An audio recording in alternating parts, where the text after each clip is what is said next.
Hello everybody, and surprise, surprise, not so much of a surprise, surprise, we're going to do a Ring of Honor iPay-per-view review. Yes, another one, because New Japan and them did an iPay-per-view on Ustream tonight. War of the Worlds from New York City, from the Hammerstein Ballroom. It was awesome. It was a great show. I enjoyed it. Go watch it. The crowd, which I know some people have already talked about, I will tell you that the crowd was interesting. From what I understand from the people who were there, the people in the balconies, because most of the people that I know were, I believe, in the balconies, those people were very loud and very into the show. The people on the floor, which you could see, and I guess you could hear, those are the people you probably hear the most, at times were not, I don't want to say not into the show, they just weren't, like, reacting to the show, as I think a lot of us wanted. And that hurt the show, because, I mean, people were like, oh, we're going crazy, and it's like, I'm watching the show. You guys are sitting there, you know, ooh, wee, ooh, yay, you know, type of thing. So, anyways, that I think, was not as good as a crowd as what we saw in Toronto, where they were into, like, everything, it seemed like. And they was into a lot of the guys, and they were into seeing everybody, and they were into all that, but there were a lot of parts where the crowd was just kind of there, and then they would, you know, come back at the end. It was very much like a WWE crowd in the sense of how they reacted to things. So there you go. But anyways, let's get started. So the pay-per-view started, and the Bullet Club came out to start the show, which they got a loud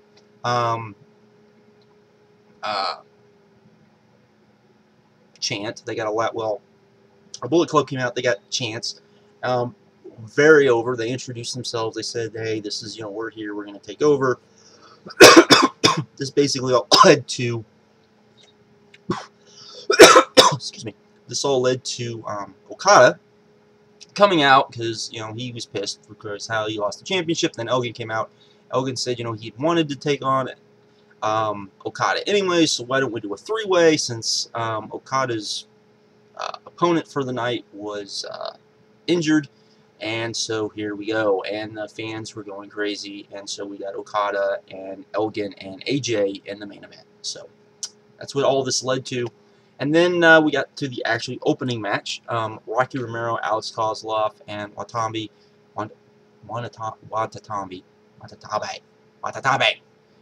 taking on CIAMPA, Matt Taven, and ACH. This was fun. I will say that ACH hit a pretty incredible looking dive, kind of a flip tip dive that was just really cool.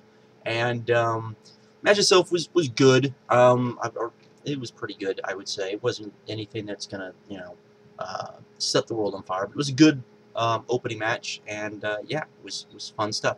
Then we got BJ Whitmer taking on Roderick Strong, and Ghetto and JADO.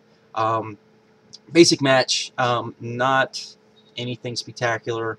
Probably the best match you're going to get out of Ghetto and JADO. So yeah, was just kind of there. There was a chair shot that was pretty cool, and that was about it.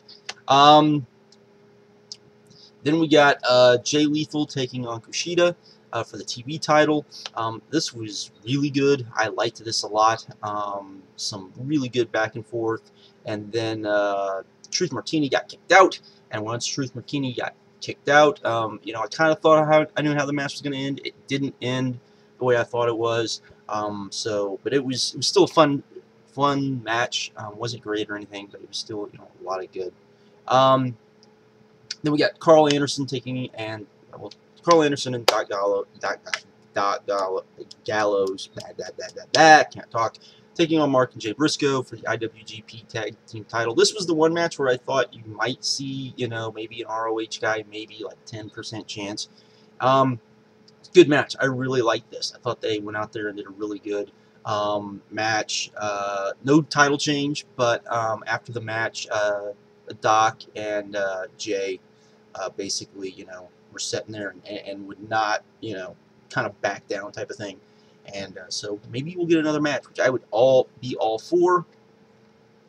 Then we got Nakamura taking on Steen. This was a great match. I liked this a lot. You actually got Kevin Steen kicking out of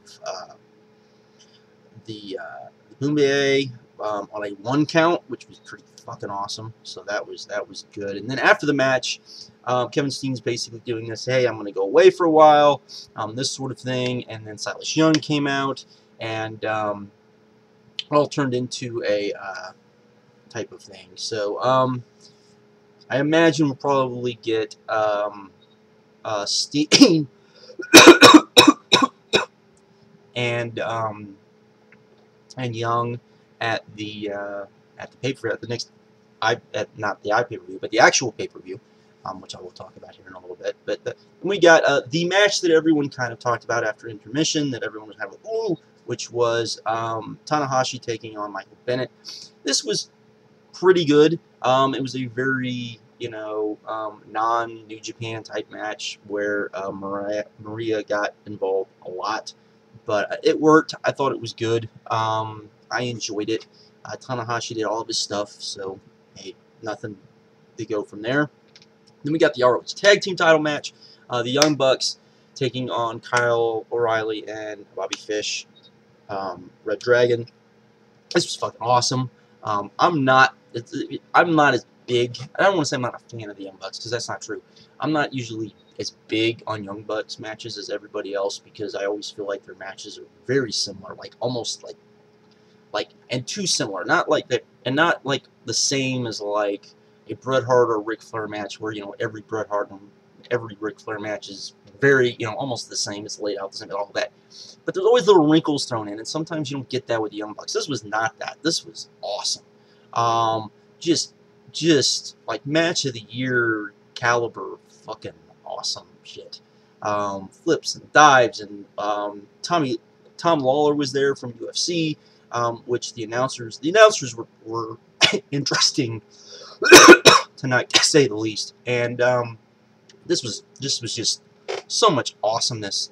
Lawler should be, every time they can get him on a pay-per-view that that UFC will allow him, he should be on this. He was like an awesome little, like, you know, ring guy, running around, putting ice on guys. It was just something to see.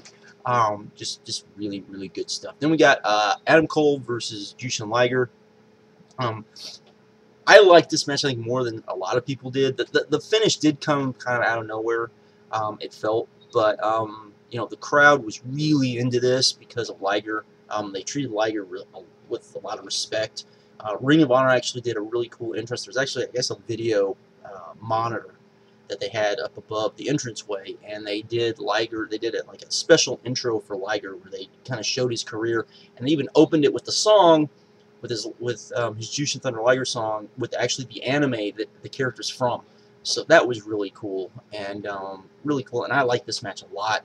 Liger got lots and lots of respect, so that was good. Then we got AJ Styles taking on Okada, taking on Michael Elgin for the IWGP Heavyweight title. This was great, I thought. I don't think it was, you know, it wasn't as good as the Young Bucks. It was not even close to that. It was still a great match. And I love this. I thought Michael Elgin, you know, his power spots in this I thought were really good. Okada kind of got to show what you know, he could do. You got to see the Tombstone. You got to see the Rainmaker. So that was good. AJ did some crazy stuff, including a springboard. I think it was a what was a springboard 360, I think. Which was really awesome, that the camera almost missed. Just cool stuff. AJ beat Elgin, so that was, you know, which I figured that was the way it was going to end. And that's how the show ended, except that Cole ran out, and Cole attacked Elgin, and well, he attacked everybody, but then he attacked Elgin, and they announced that Elgin was going to take on Cole at Best in the World, which will be their pay-per-view, which I guess makes sense. I kind of wanted something different, but you can't always get what you want. So there we go. And then we had a Best in the World promo, and at the end of the promo, we got a martini glass, and then we got Christopher Daniels with the martini glass, and he was saying he was coming back home. He was going to be at Best of the World, and then you see a guy who probably was Kaz, but who knows? Walk in, they censored his shirt, you couldn't see his face, looked up at him, looked at the camera, said, "You didn't think I was coming alone, did you?" And that's where they ended it, which was really awesome. I love this pay-per-view. Go watch it.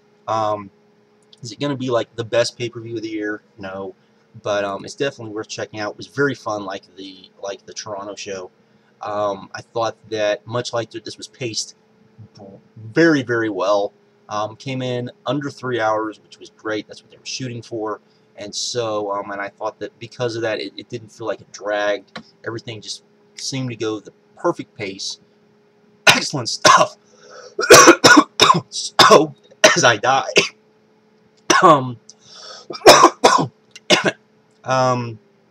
yeah, go see this shit. Go watch this. This was great stuff. So, with that, I'm out. I'm gonna go die now. Have a good one.